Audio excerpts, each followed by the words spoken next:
வணக்கம் நண்பர்களே, முக்கிய செய்திகளை இந்த பதிவில் பார்க்க போகிறோம். முதல் செய்தி, இடைக்கால பட்ஜெட்டை தமிழக அரசாங்கம் தாக்கல் பண்ணாங்கல்ல, திராவிட மாடல் பட்ஜெட்டு அப்படின்னு திமுக ரொம்ப பெருமையாக பேசுகிறாங்க.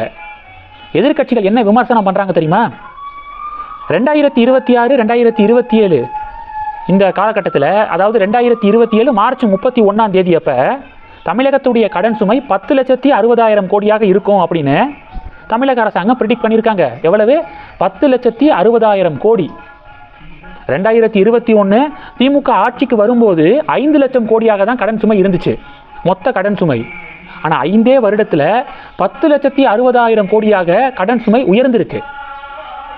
என்ன காரணம் அப்படின்னு எதிர்க்கட்சிகள் கேள்விகள் கேட்குறாங்களா? இதெல்லாம் ஒரு பக்கம் இருக்கட்டும். இப்போ பிடிஆர் பழனிவேல் தியாகராஜன் அவர்கள் சமீபத்தில் நடந்த நேஷனல் மீடியா கான்க்ளேவ்ல தமிழக அரசாங்கத்துடைய கடன் சுமை பற்றி கேள்வி கேட்கும்போது ராஜ்தீப் சர்தேசாய் கேள்வி கேட்குறாரு. அதுக்கு பிடிஆர் என்ன தெரியுமா சொல்கிறாரு? கடன் வாங்காத ஏதாவது ஒரு மாநிலத்தை சொல்லுங்க, இல்லை கடன் வாங்காத ஏதாவது ஒரு நாடை சொல்லுங்க அப்படின்னு பிடிஆர் பழனிவேல் தியாகராஜன் பதில் கொடுத்தாரு. உடனே ராஜ்தீப் என்ன தெரியுமா சொன்னார்? அதாவது திஸ் இஸ் பேட் ஆன்சர் அப்படின்னு சொல்லிட்டு ராஜ்தீப் கவுண்டர் கொடுத்தாரு. எல்லா மாநிலங்களும் கடன் வாங்குறாங்க அப்படின்னு பிடிஆர் சொல்கிறாருல்ல, கடன் வாங்குறது என்னை பொறுத்த வரைக்கும் தப்பு கிடையாது. ஆனால் வாங்கக்கூடிய கடன் எந்த வழியில் உபயோகப்படுத்தப்படுது அப்படிங்கிறது ரொம்ப முக்கியம். கேபிட்டல் எக்ஸ்பெண்டிச்சர் அப்படிங்கிற ஒரு டேர்ம் இருக்குது, மூலதன செலவு அப்படின்னு தமிழாக்கம். அது ஒரு மாநிலத்துடைய வளர்ச்சி, நாட்டுடைய வளர்ச்சிக்கு கேபிட்டல் எக்ஸ்பெண்டிச்சர் அப்படிங்கிறது ரொம்ப முக்கியமானது. கேபிட்டல் எக்ஸ்பெண்டிச்சரில் போடக்கூடிய ஒவ்வொரு பணமும் காசும் திருப்பி நமக்கே கிடைச்சிரும், கவர்மெண்ட்டுக்கே வரும். எப்படி? பொருளாதார வளர்ச்சியை கொண்டு வந்து கொடுக்கும் இந்த கேபிட்டல் எக்ஸ்பெண்டிச்சர். அப்போ அதில் இன்வெஸ்ட் பண்ணுறது தப்பு இல்லை. உதாரணத்துக்கு 2013-14, அதாவது மோடி பிரைம் மினிஸ்டர் ஆகிறதுக்கு முன்னாடி ஒட்டுமொத்த நாட்டுடைய கேபிட்டல் எக்ஸ்பெண்டிச்சர், மத்திய அரசாங்கத்துடைய பட்ஜெட்டில் கேபிட்டல் எக்ஸ்பெண்டிச்சருக்கு 2 லட்சம் கோடி நிதி ஒதுக்கீடு செய்யப்பட்டுச்சு. எவ்வளோ கோடி? 2 லட்சம் கோடி 2013-14.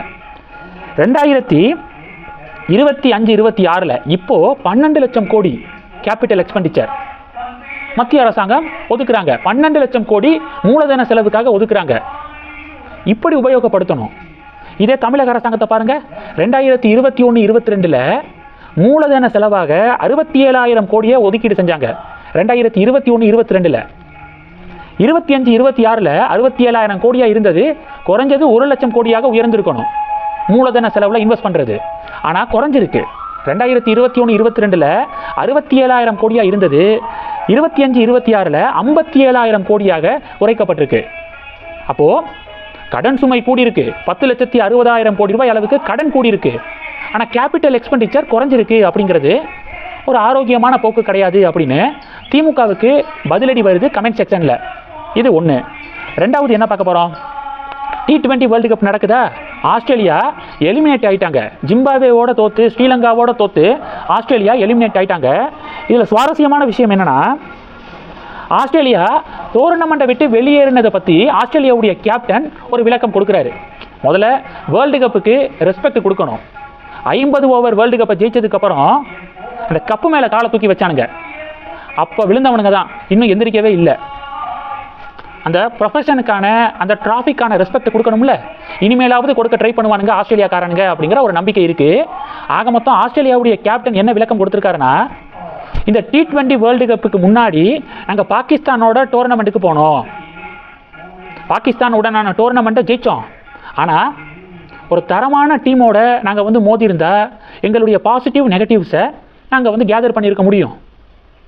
தோல்வி அடைஞ்சிருப்போம், எதனால் தோற்றோம் அப்படின்னு சொல்லிட்டு ரிவ்யூ பண்ணி அதை சரி பண்ணியிருப்போம்.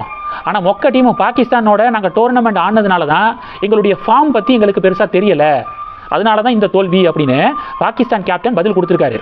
நம்மளை தான்ப்பா ஈஸியாக அடிச்சு போடுறானுங்க அப்படின்னு பாகிஸ்தான் கதறிக்கு இருக்கானுங்க. இது 2. மூணாவது என்ன பார்க்க போகிறோம்? மூணாவது, அண்ணாமலைக்கு எதிராக ஃபைல் பண்ண டிஃபமேஷன் கேஸை வாபஸ் வாங்கிடலாமா அப்படின்னு டிஆர் பாலு ஆலோசனையில் இறங்கி இருப்பதாக செய்திகள் வலம் வருது. காரணம், அண்ணாமலையுடைய குறுக்கு விசாரணை அப்படி நச்சுன்னு நறுக்குன்னு பல கேள்விகளை எழுப்பி டிஆர் பாலுவை திணற விட்டுட்டாரு நீதிமன்றத்தில். கேட்கப்பட்ட பல கேள்விகளுக்கு தெரியாதுன்னு தான் டிஆர் பாலு கிட்ட இருந்து பதில் வந்திருக்கு. ஒரு கட்டத்தில் எனக்கு அவசரமாக டெல்லியில் வேலை இருக்குது, நான் புறப்படணும், இன்னொரு நாள் வச்சுக்கலாம் அப்படின்னு சொல்லிட்டு நீதிபதி கிட்ட வேண்டுகோள் வச்சுருக்காரு. சரி அப்படின்னு சொல்லிட்டு வேண்டுகோளை ஏற்று இப்போ தள்ளி வச்சுருக்காங்க. அடுத்த விசாரணை மார்ச் ஃபர்ஸ்ட் வீக்கில் வர இருக்கு. எதுக்கு தேவையில்லாமல் அண்ணாமலையோட வம்பு? அடுத்த செஷனில் என்னென்ன கேள்விகள்லாம் கேட்க போகிறாருன்னு தெரில, எப்படி மாட்டி விட போகிறாருன்னு தெரில அப்படின்னு டிஆர் பாலு ஏன் வம்பு, கேஸே வாபஸ் வாங்கிடலாம் அப்படின்னு ஆலோசனையில் இருப்பதாக செய்திகளை பார்க்குறோமா? இப்போ பாஜகவினர் சொல்கிறாங்க, ஒரு டிஃபமேஷன் கேஸ்லையே இப்படி தரமான கேள்விகளை எழுப்பி டிஆர் பாலுவை திணற வச்சிருக்காரு மலை. அவருக்கு ஓட்டு போட்டு சட்டப்பேரவைக்குள்ளே அண்ணாமலையை அனுப்புனா மக்கள் சார்பாக ஆட்சியாளர்களை நோக்கி எவ்வளவு கேள்விகள் எழுப்புவார், எவ்வளவு கொஸ்டின்ஸ் கேட்பாரு, வேலிடான கொஸ்டின்ஸு அப்படின்னு சொல்லிட்டு பாஜக தொண்டர்கள் பதிவுகள் போடுறாங்க. இந்த செய்திகளை பற்றி உங்களுடைய பார்வைகளை மறக்காமல் கமெண்ட் பண்ணுங்கள். தொடர்ந்து கணக்கில் இருங்க. அடுத்தடுத்து நிறையா பதிவுகளை பார்க்க போகிறோம். நன்றி. ஜெய் ஹிந்த்.